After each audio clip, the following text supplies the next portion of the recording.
Hi everyone, welcome to our webinar. This webinar is a presentation of the Clean Energy States Alliance and the Energy Storage Technology Advancement Partnership, also known as STAP. And our topic for this webinar is Optimizing Energy Storage, Sizing, Location, and Operation, Current R&D Efforts at Sandia National Laboratories. And we have some excellent guest speakers with us today from Sandia and from the University of Washington. And before we get started, and I pass this over to our host, Todd Olinsky-Paul, who is a project director with STAP and CISA, I'd like to go over just a few quick housekeeping notes. All of our participants for this webinar are in listen-only mode. That means that hopefully you can hear us, but we can't hear you. You have a couple of options for joining the audio portion of this webinar. You can connect using your telephone or your computer mic and speakers, and there are some instructions on your screen for that. A very important note, please submit your questions as you think of them throughout the webinar by typing them into the question box on your webinar console and hitting send. We will have a Q&A at the end of our presentations, and we will answer your questions as time allows. So please type those in as you think of them, and we will get to as many as we can at the end. And finally, this webinar is being recorded. We will post a recording of this webinar as well as slides on our website at cisa.org/webinars, and we'll also email you a copy of this within 24 hours. So with that, I'd like to pass it over to our host for this webinar, Todd Olinsky-Paul. Todd is a project director with STAP here at the Clean Energy States Alliance. Todd? Thanks, Samantha. Thank you. Welcome, everybody, to the webinar. We have a very exciting and large group of presenters and speakers, and a lot of people registered, so I'm going to make this as brief as possible so we can get right to the presentations, and after that we can have time for lots of questions and discussion. I want to introduce, for those of you who don't know, the STAP program, which is the Energy Storage Technology Advancement Partnership that we conduct at CISA under contract with Sandia National Laboratories and support from U.S. Department of Energy, Office of Electricity. Next slide, please. We're very happy to thank Dr. Emery Juk at DOE-OE and Dan Borneo at Sandia, who is joining us today, for their support. Next slide, please. Just so you understand a little bit about what we do under this program, STAP is basically an effort to bring states to the table to collaborate with U.S. Department of Energy and with Sandia National Laboratory to create joint state federal energy storage demonstration projects, and as you can see from the map, we are working with states all over the country on this.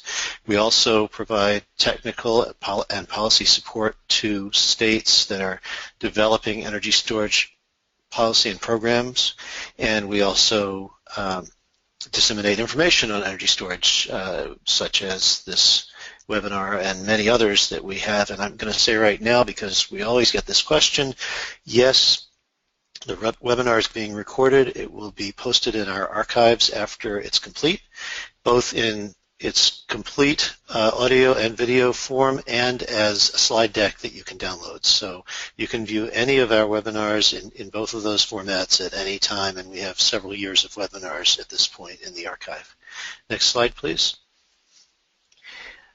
I just want to say one last thing about STAP. If you got this the information about this webinar from a colleague or friend and you'd like to sign up to get announcements about upcoming webinars, reports, conferences, and other things, go to our website, and there is a big button there which I've got circled in red on the screen where you can sign up for our mailing list, and on the left hand side there's a red arrow pointing to the webinar archive, and that's where you can find this and other previous webinars. Next slide, please.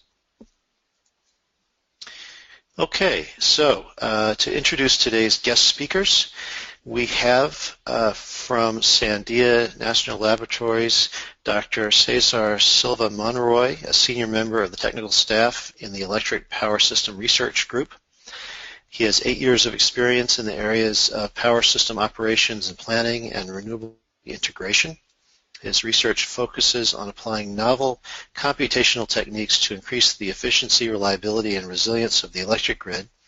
He's currently leading projects at Sandia for DOE and DHS on energy storage optimization and increasing the resilience of power systems to geomagnetic disturbances. César received his PhD from the University of Washington.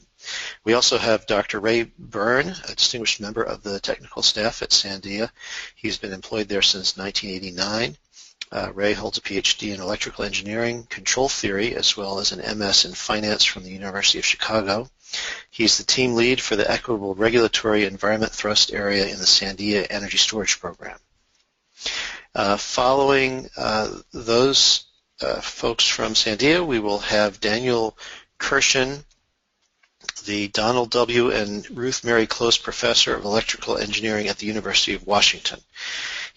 Daniel's research focuses on the integration of renewable energy sources in the grid, power system economics, and power system resilience. He holds a PhD and an MS from the University of Wisconsin and an electromechanical engineering degree from the Free University of Brussels in Belgium. We have two additional people on as not presenters, but just to participate in the question and comments and discussion section of the webinar. We have Yury Dvorkin, also from University of Washington. He's a PhD candidate in the electrical engineering at the Renewable Energy Analysis Laboratory there. And we have Dan Borneo, a professional electric engineer and principal member of the technical staff at Sandia National Laboratories. And he is the principal investigator and project leader for the Department of Energy Office of Electricity Electrical Energy Storage Systems Testing and Demonstration Program. I won't venture to put together what the acronym for that would be, but anyway, Dan is our project manager at Sandia for our STAP program. We're very happy to have him along to address some of the questions we anticipate getting. So with that, I think we're ready to go right into the first, set of presentations with César Silva-Monroy, and I'll pass it over to him. Hello, can you hear me? Yes, we can. So, all right, great. Thanks, Todd. So I'm just going to briefly have sort of like give a context to the research that we're doing here at Sandia for optimal sizing and siting of energy storage. So let's go ahead.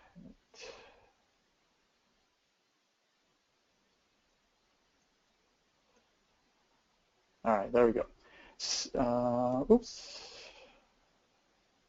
So, when it comes to optimizing energy storage, they're really, the first question we have to ask is, what are we trying to do as far as optimization goes? And so, in a generic way, what we're trying to do is really find the size and location, and by size we mean the megawatts and megawatt hours of a energy storage plant, and where we are going to put that in an electrical system, such that the value of that energy storage is maximized. Now, I use this term value because, as the popular saying goes, in this case, the value really is in the eye of the beholder, which means, it really depends who you're talking to. There may be different ways to calculate these values. So if you're talking to a utility that it's in a regulated environment, they're going to try to minimize their costs. So the value to them of an energy storage plan may be different than that of a system operator in a deregulated market, which is trying to maximize social welfare and support and improve reliability through a market. And then obviously that is also different from the perspective that a merchant energy storage plant owner would have, who is trying to maximize their profit. So this is just to illustrate the fact that there isn't really a one model fits all in this case. We cannot just come up with a single model, optimization model that would address all of these necessarily at the same time, which is why we have sort of a suite of different approaches and efforts going on here at Sandia, trying to help determine these values, if you will, for each one of these actors in the or stakeholders in the power system. So as well as being able to say, well, there isn't a single model that is going to be able to address all the concerns of all the actors, there also isn't a single optimization approach that we could say is perfect for all of these different circumstances. So there are different optimization approaches. I'm going to go briefly through them. So the first one is a simulation-based approach. In this case, what you would be trying to do is basically simulate, performing sort of a rolling horizon simulation. Think of a production cost model type simulation, in which you could be using either a heuristic rule for the operation of energy storage, or you could actually be optimizing these in conjunction with the rest of the system. In this case, you would be using something like a historical load and price data to create some projections of that.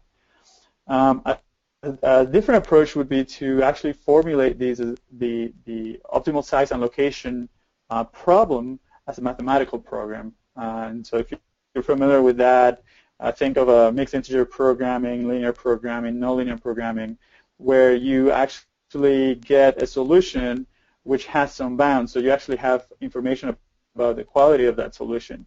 And in this case, you would be using, if the problem is big, you would be using a powerful computer and algorithms to be able to solve that, and you probably have to wait for a few hours or days to be able to get an answer. So it's a little bit different from simulation-based approach, but you also have to use historical load and price data to create projections, or some sort of input to be able to create projections about what you think the future is going to look like. And then there's a third option, which is a hybrid option.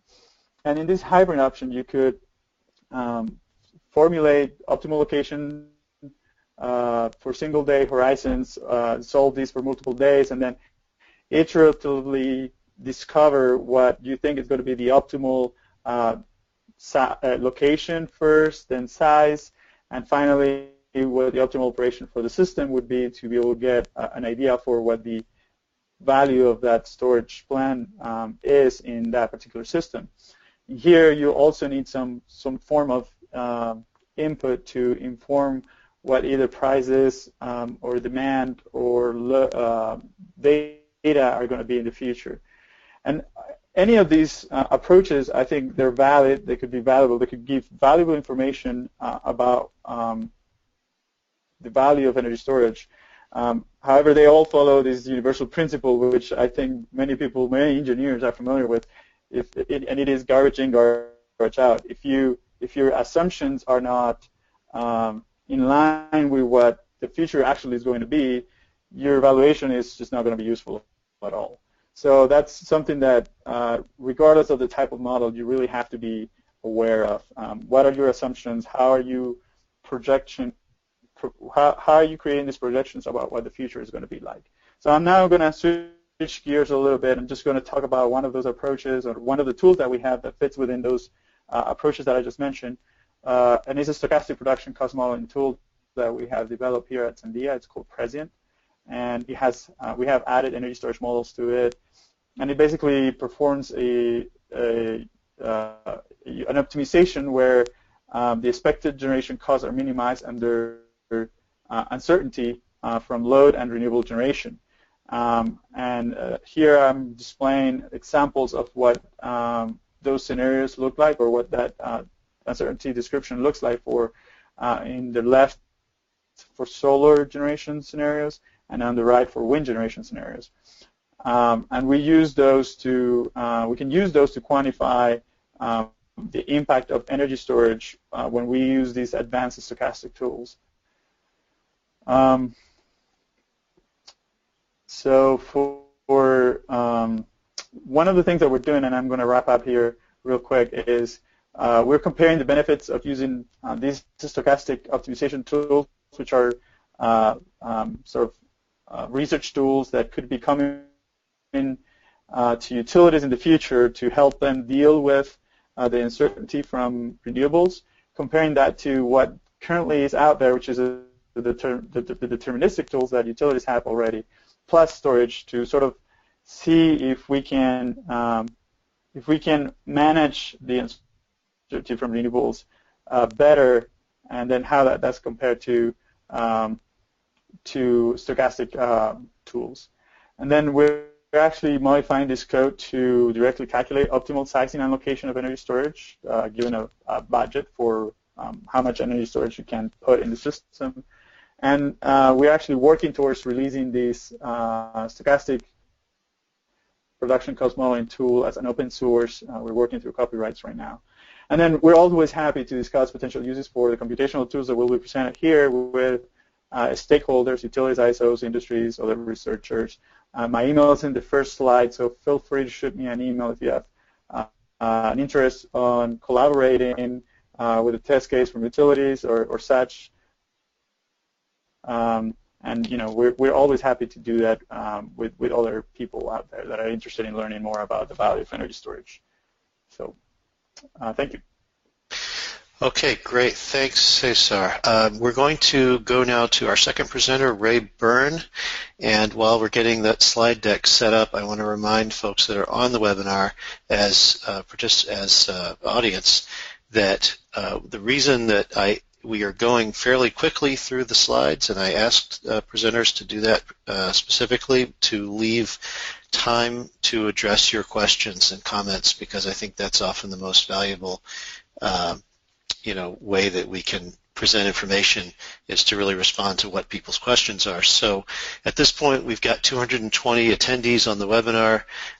Please send your questions in as they occur to you, and don't wait till the end, because I need to have time to kind of sort through those so I can present them in a meaningful way to our panelists. Thanks very much. I appreciate that. So I will now pass this over to Ray Byrne. Okay, my talk's going to be on optimal operation of energy storage.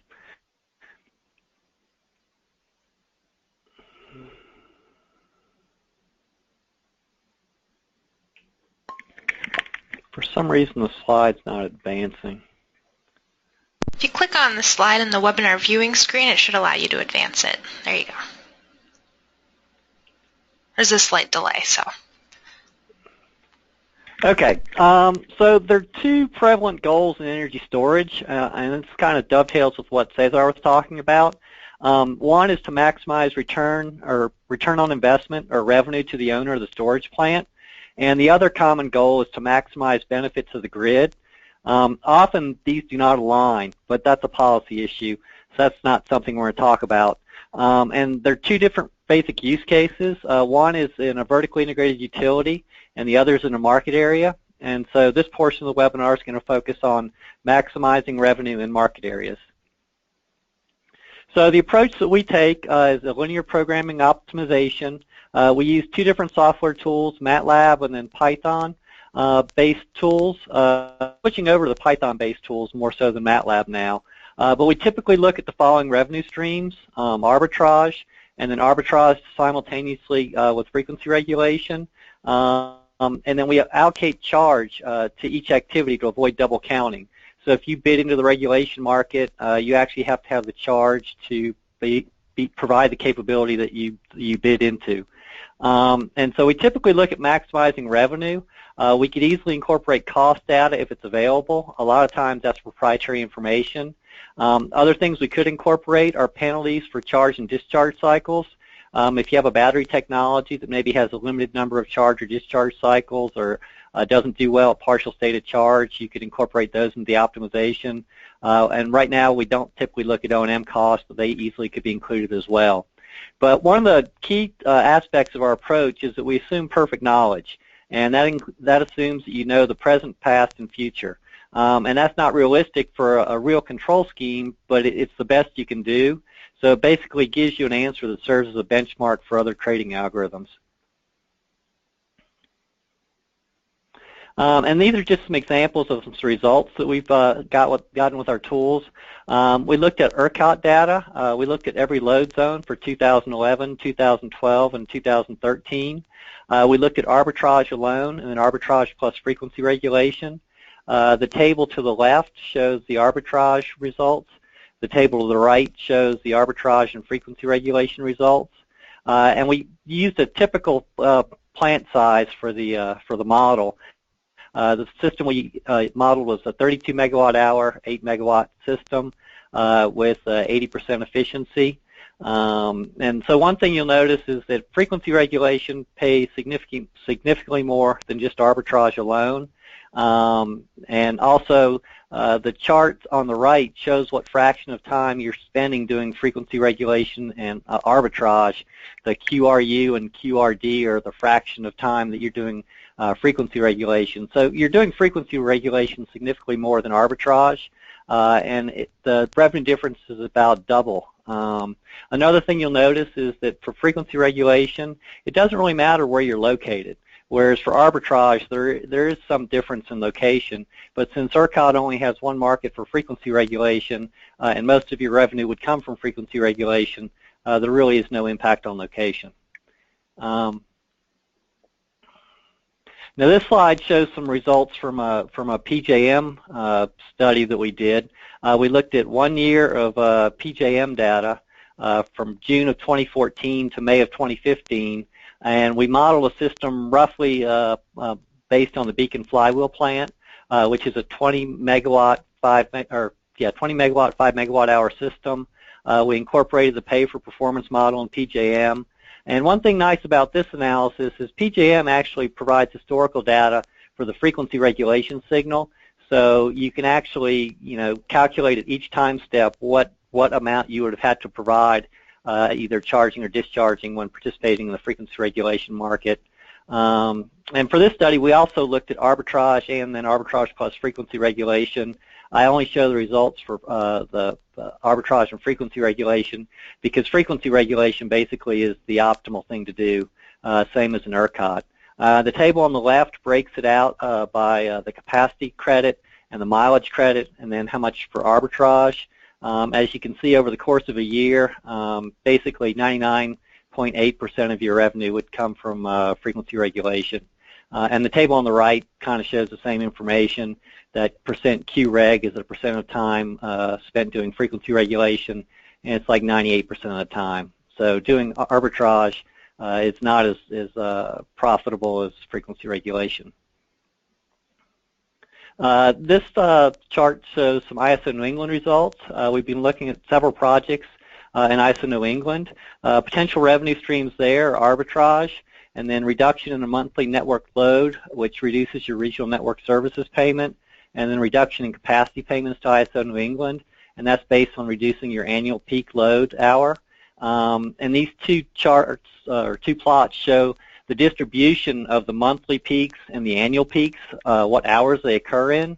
And you'll see for the monthly peaks, they're pretty distributed over a 6 or 7 hour period, whereas the annual peaks, they only typically occur, at least historically, occur in a couple of different hours.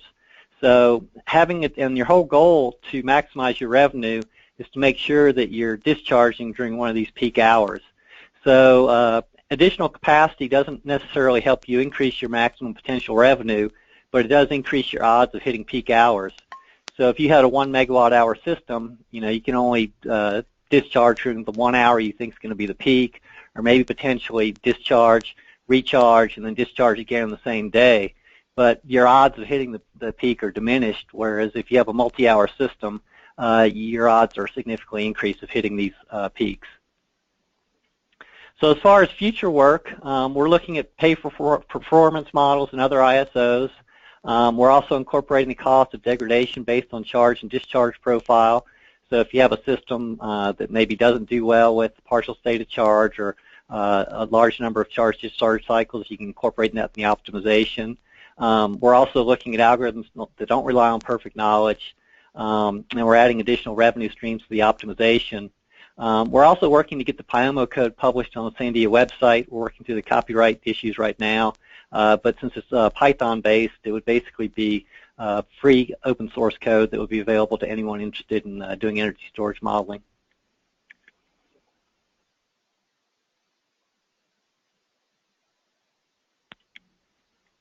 So that's it for my presentation. Okay, great. Thank you very much. Really interesting, and we are getting some very good questions, so this is going to be a good discussion. Feel free to keep sending those questions in. So I think we have come to our third presenter, Daniel Kirschen from University of Washington. We have Daniel's slides.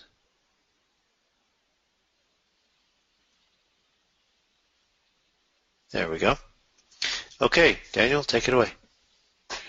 Good morning or good afternoon. It's a pleasure talking to you today. I'm going to be talking about some projects that we have been working on here at the University of Washington.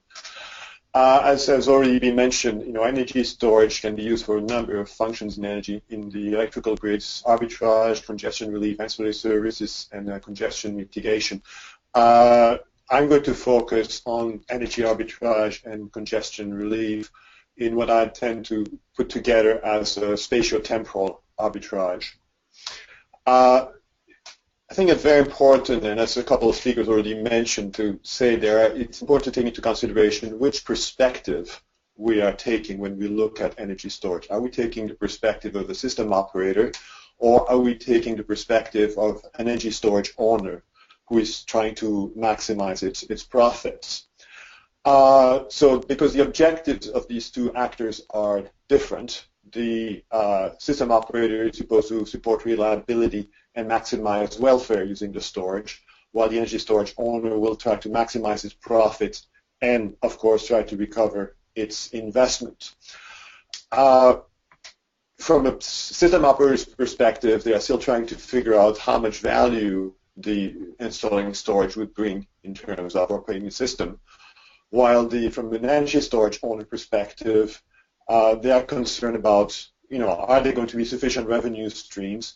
And if you're talking about spatio-temporal arbitrage, will your plans for revenue be affected by any kind of transmission expansion that might take place in the system? So we've done several projects. The first one was sponsored by the RP program of the Department of Energy. And in that project, we took a centralized perspective, essentially from a system operator perspective, who would try to decide where to locate and how to size energy storage to reduce the overall operating cost of the system. So essentially a vertically integrated perspective on operating a utility.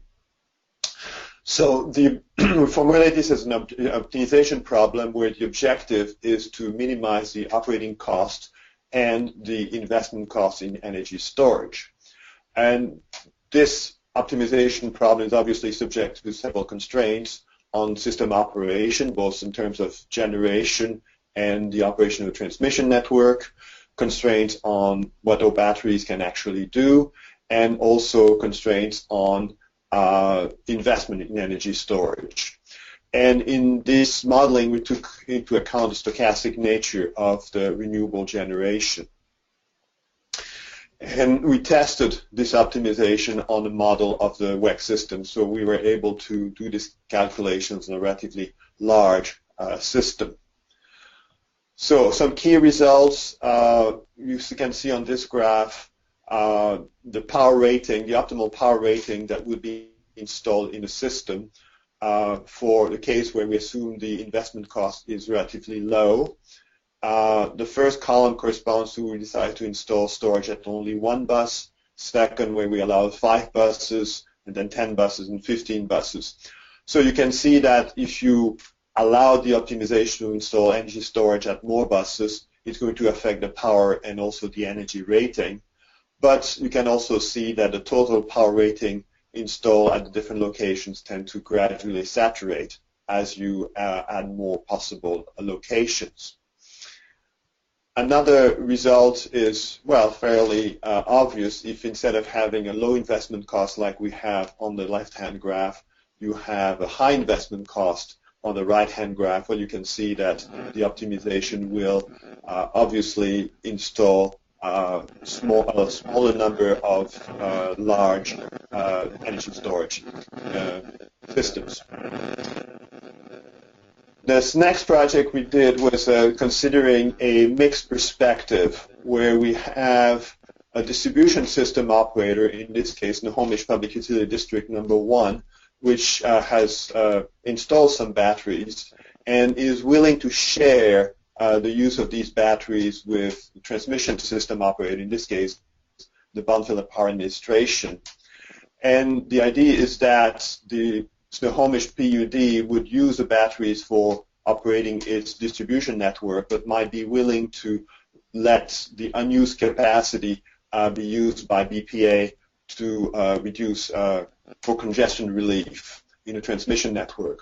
So in this project, we are working to try to find out how these two entities can interact in terms of exchanging information and deciding what can be done at what time.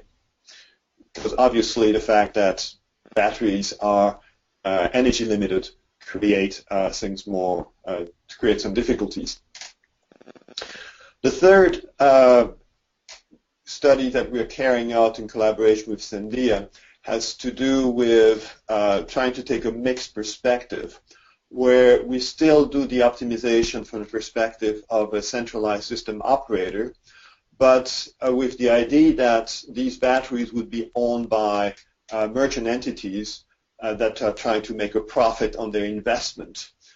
But the system operator would still be trying to minimize the operating costs and the cost of investment in energy storage.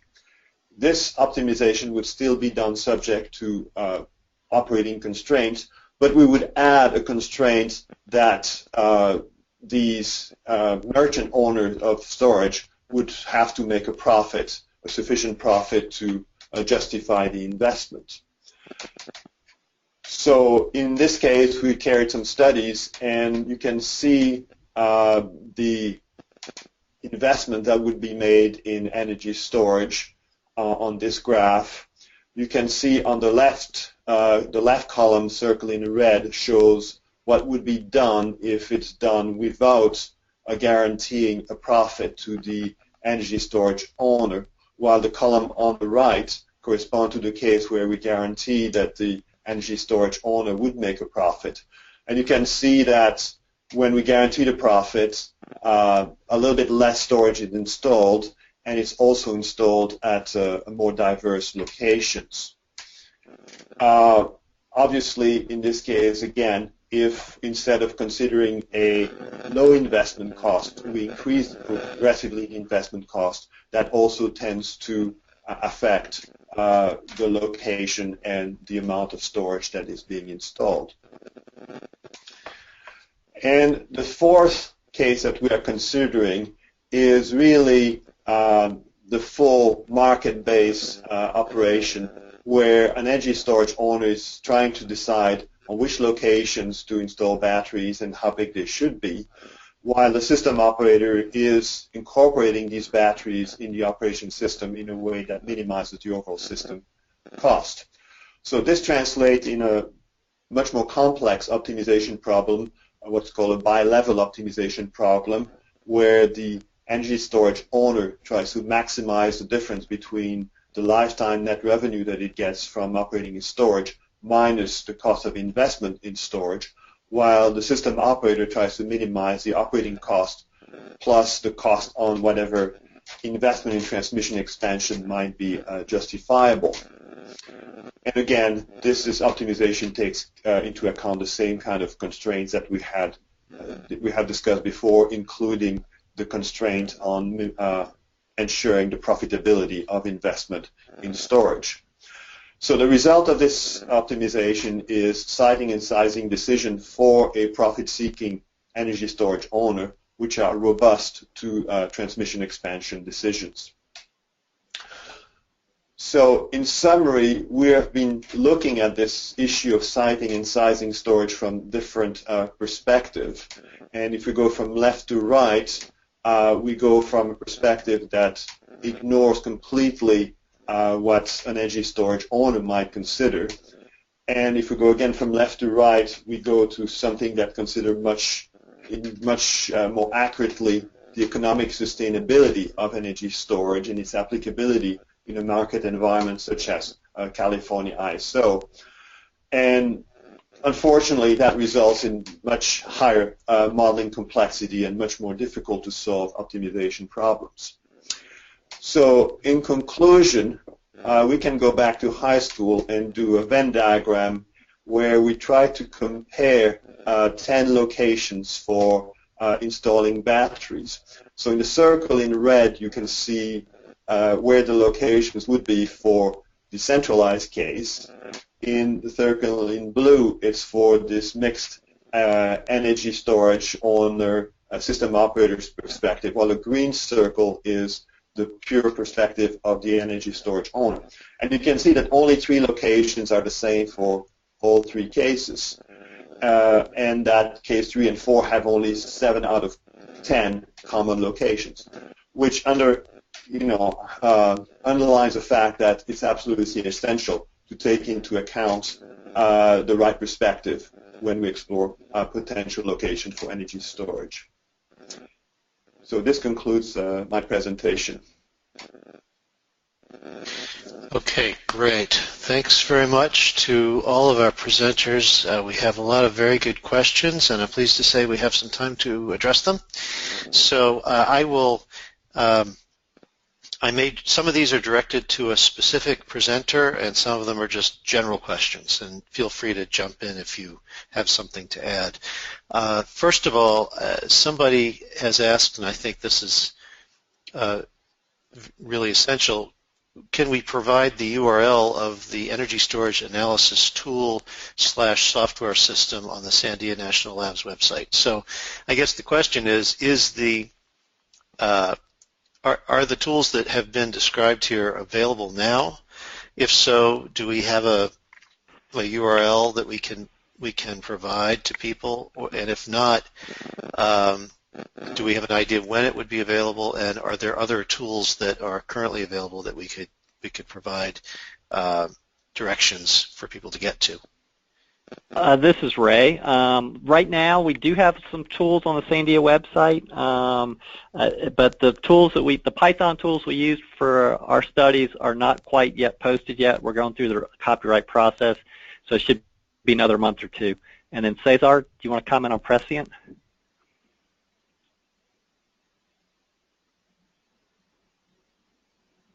César, you may have to unmute yourself if you're muted.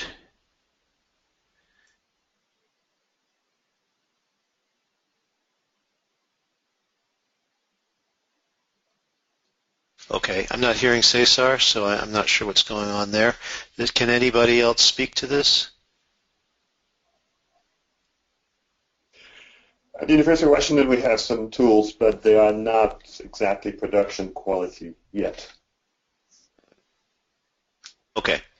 Is there a URL to the tools that are available currently at Sandia that we can maybe put on screen or provide verbally?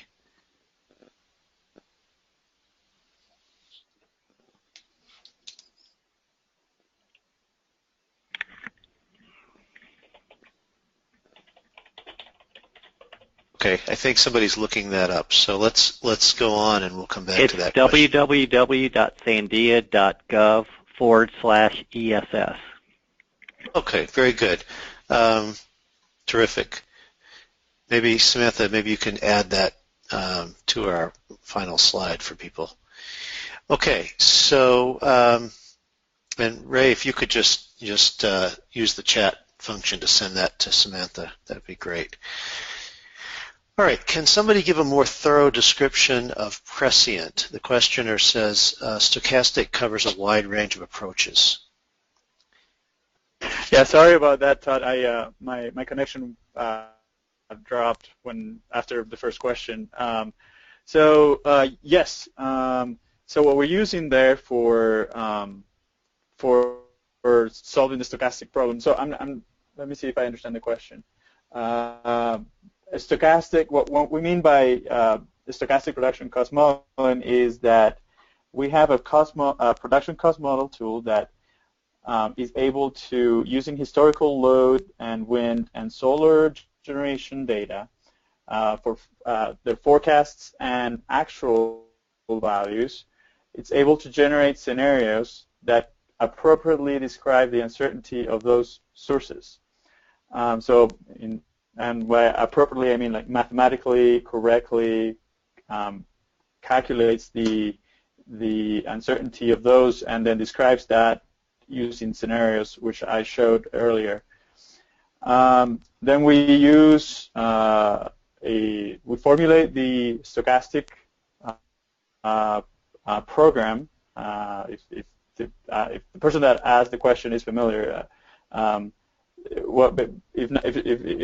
if they're not familiar, it's basically we formulate an optimization problem that says that we want to minimize the expected cost over all of the scenarios that we have as inputs.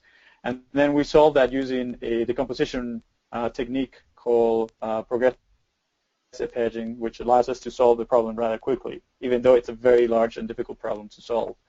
So that's a brief description of it. Unfortunately, it's not yet available via our website. We will make it available as soon as we are done with the copyright process. And if you're interested, you just shoot me an email, and as soon as that is made available, I can let you know. But that's basically a quick description of what we're doing there. Okay, great. And I assume we'll have emails for people later on when we put up a final slide.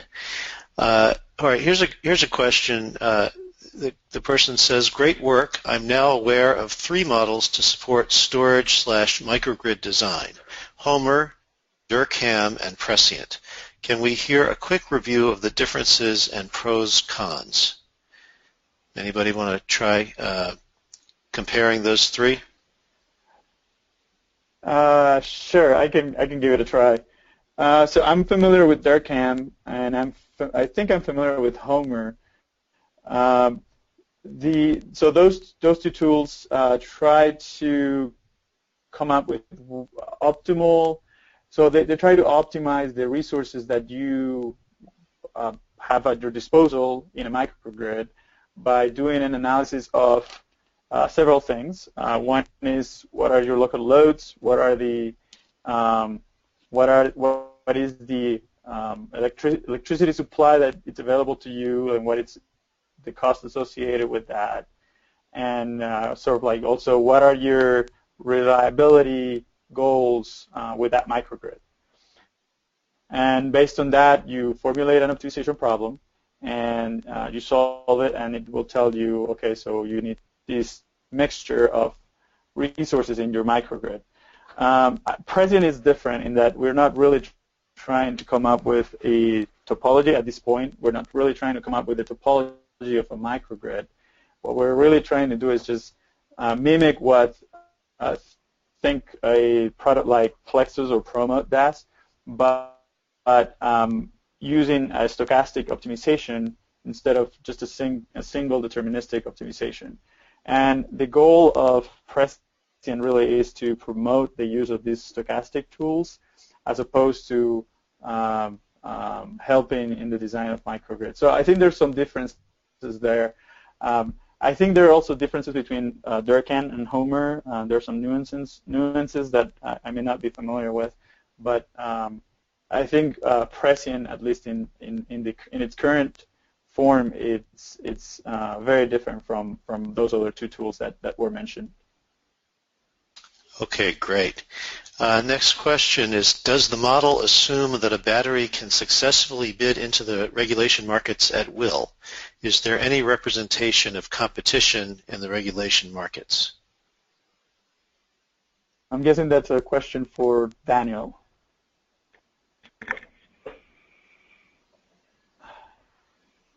And at this point, we assume that the market is perfectly competitive So we are not modeling strategic bidding behavior in the model. Okay, but does the model assume that each bid will be accepted, or does the model assume that some fraction of bids will not be successful, or that you have to bid competitively in some way? This is interesting because I just had a discussion earlier today with some folks from PJM, the ISO PJM, and they were saying that they have a lot of storage bidding in at zero, essentially, price taking. So we're in other words, storage is bidding as a fast responding resource at zero, just to ensure that it gets into the market and will accept whatever the clearing price is. So at this point, they said that they have so many resources competing in the Reg D, or the fast response frequency regulation market in PJM, that they're really only accepting resources that can provide, like the top 5%, the ones that can provide like a 95% accuracy for signal following. So they're getting to the point where they can be very picky. So I guess just to broaden this question out, does this model take any of this into account, whether it's competition, strategic bidding, or how accurate the resource needs to be in order to successfully bid into a market? So this is, go ahead. This is Yury from the University of Washington. So in our model, we do assume perfect competition, and we assume that energy storage, when they offer their capacity to the market, so they propose to discharge, they do stand competition from generators, and system operator, it has an option to accept the whole offer or just part of it. So it depends on the objective function of the system operator. If it makes economic sense to accept the whole offer will be accepted. If not, only a fraction will be accepted. When energy storage bids to the market, so it asks market to charge some energy into it. In this case, what we do, we assume that whatever energy storage needs to charge will be charged, because otherwise energy storage will not be able to discharge later during the course of the day. And to ensure so, we need to, in our offering a bidding strategy, we need to find a way to find the right prices at every operating interval to make sure that the profit of energy storage maximized. And that's one of the prime motivation to use this bi-level model, because this optimization framework takes care of it while it solves the formulated problem. Okay, great. This question. is Ray. So our model assumes you're a small energy storage system with respect to the size of the market, and you're a price taker and you don't impact the market. If you're flooding the market with energy storage systems, you'd have to do a different type of analysis. Okay, great. Next question is, did the researchers test frequency response as well, or only frequency regulation? And maybe somebody could provide a definition of those.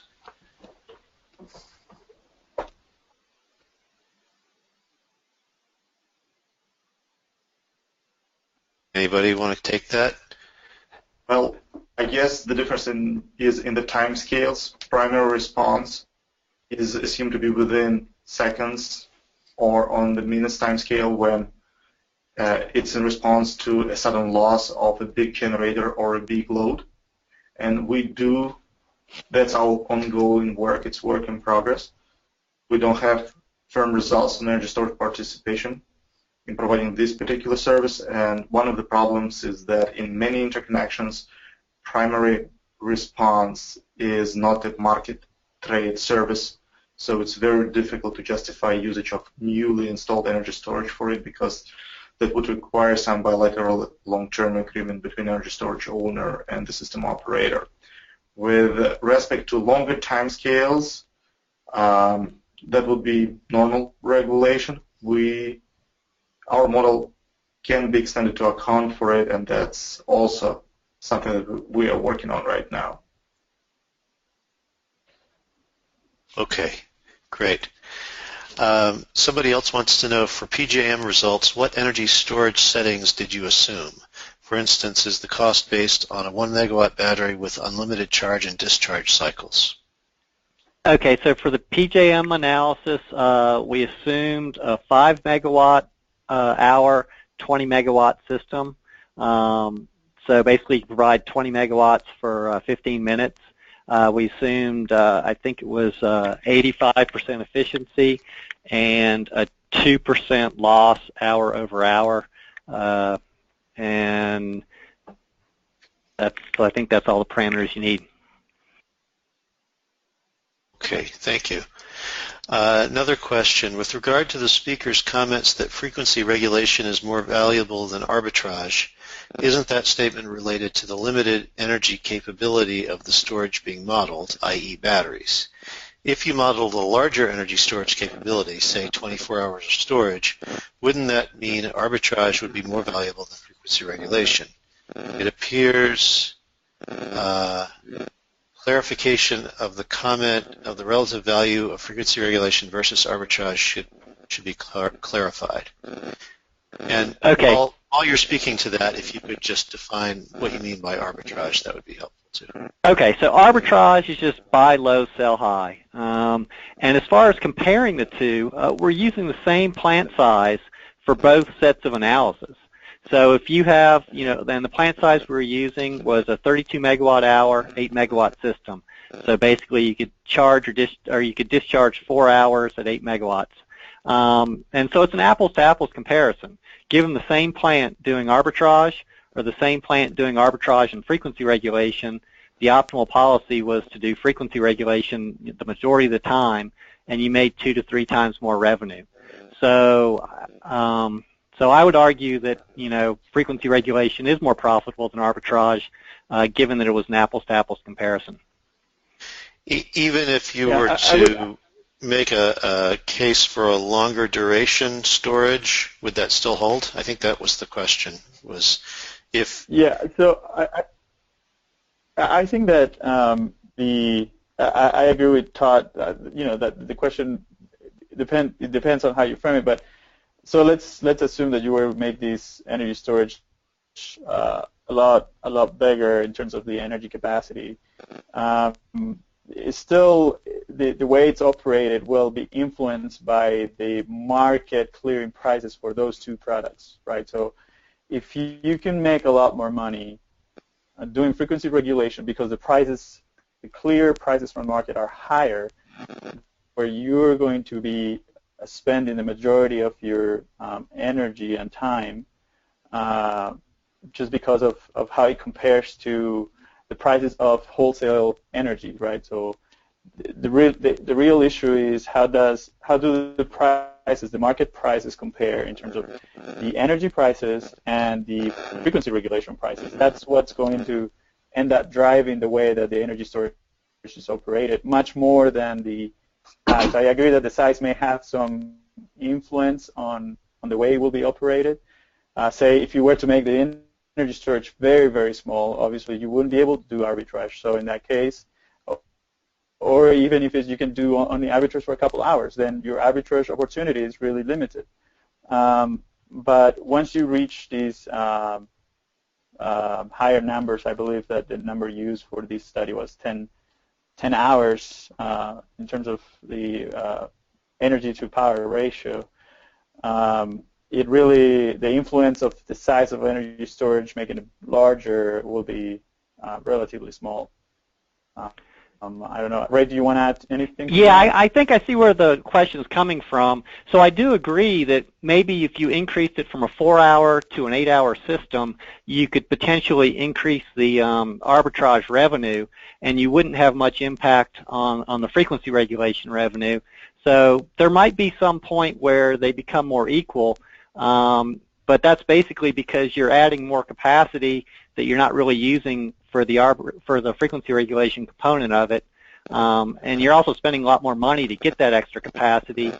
You will reach a limit, though. If you look at the diurnal swing in prices, or maybe there are 2 peaks per day, once you get past 6 or 8 hours, I don't think they're going to be the price differences won't be big enough to justify arbitrage. So we looked at a 4-hour system. A sweet spot might be a slightly longer time period for arbitrage, and that would increase the revenue, but you are spending more money to get that capability.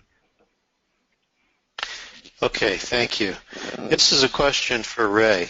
Is there an assumption that storage will always bid into the markets for frequency regulation and be performing arbitrage? Is there any opportunity for return on investment for storage on the end user meter with or without real-time pricing? So this is more like a residential storage application? I doubt it. I think this is probably, they're talking about a commercial industrial customer with storage. Okay.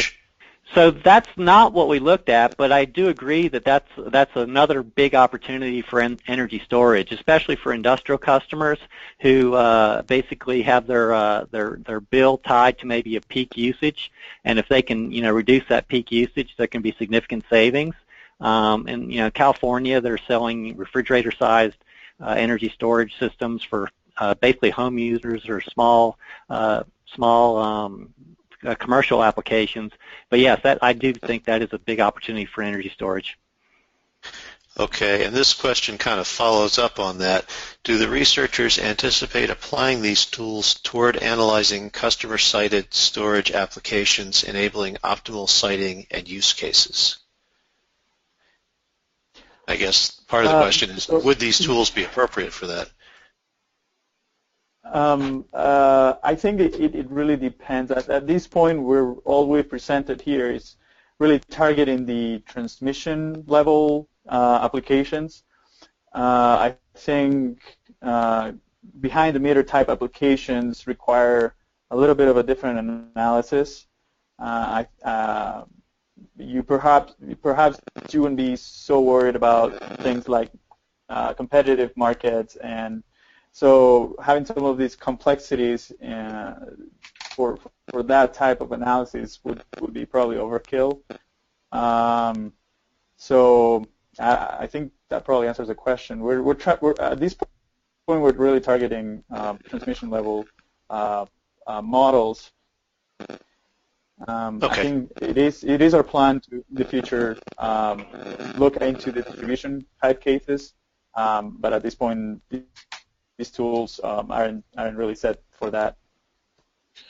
We're in the process of developing tools to study the optimal operation of batteries that we're installing on our campus at the University of Washington. Okay, great. I just want to note that we've reached 1 o'clock, but we have a whole bunch of questions we haven't gotten to. If you guys can hang on for another few minutes, I'd like to get just a few more questions in.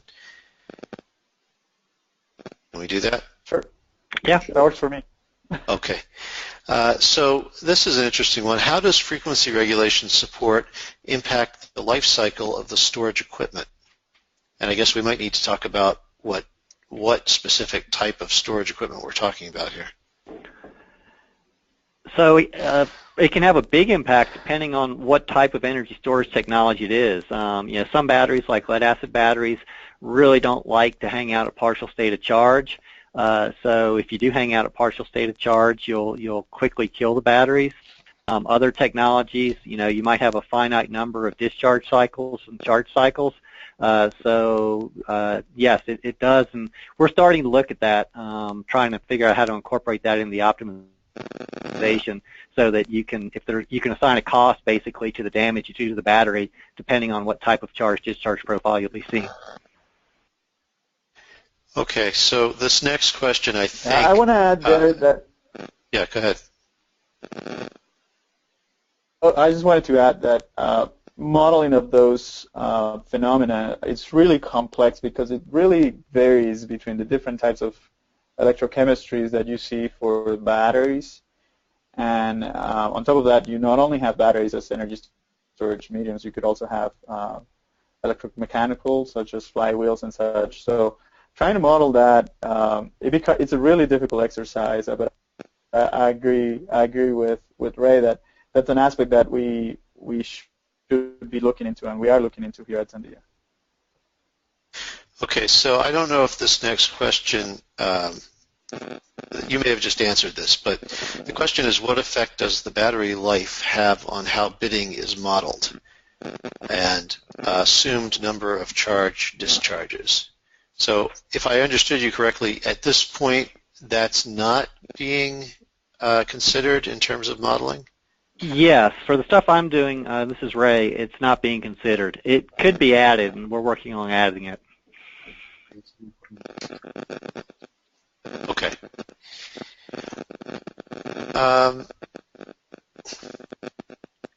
Let's see.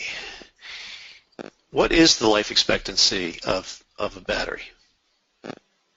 That's a pretty basic question. I think we should throw that to Dan. Estimate for maybe some of the more common chemistries? 750 years. I don't know if Dan is online, but it varies. It really depends. Yes. So if you're looking at a this is Dan Borneo from Sandia. If you're looking at a lithium-ion battery, what happens is when you do a bid and you're asking for a lifetime, they're usually quoting either empty space to add batteries, or they're over designing to allow for capacity phase. But I think you're in the range now between 10 to 15 years. But ask me in about 10 years what it actually is. Lead acid is, like the lead acid is, 7 years. And if you get into the advanced lead acid, you're getting into the 4,000 cycles. And so there's another discrepancy as you talk about years, but years is really determined upon cycles. And so the lithium ion and the lead acid, the advanced lead acid, they really talk in cycles. So you really need to look at your discharge profile and compare that to the vendor's cycle profile, to see just how long and how many cycles it'll last. If you just do partial discharge of a lithium-ion battery, it can last 20 years, but if you really work it, it can last 2 years. And then I should add flow batteries to that. Flow batteries are touted as being full discharge 4 hours once a day. That they would last 20 years, and usually what they're saying would go wrong would be everything else other than the actual the electrolyte and the battery itself. Okay. Everything else, meaning what, like pumps and lines and things? Correct. All the auxiliary equipment. Okay, thank you. This is an interesting question. Wouldn't a storage facility trying to integrate intermittent renewables into the market have a thankless task?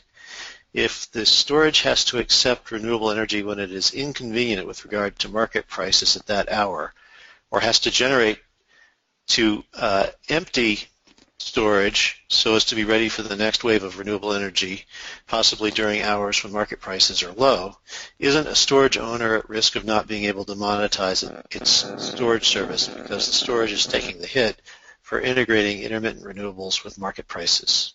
Long question. Anybody want to take that one on? Well, the storage owner will have to have some very good forecast of what the system is going to be doing or likely to be doing, because the better quality the forecast it has, the more money it is likely to be able to make in such an environment. And that's where the stochastic optimization techniques that we've been discussing come into play, because they have the potential of increasing that profit.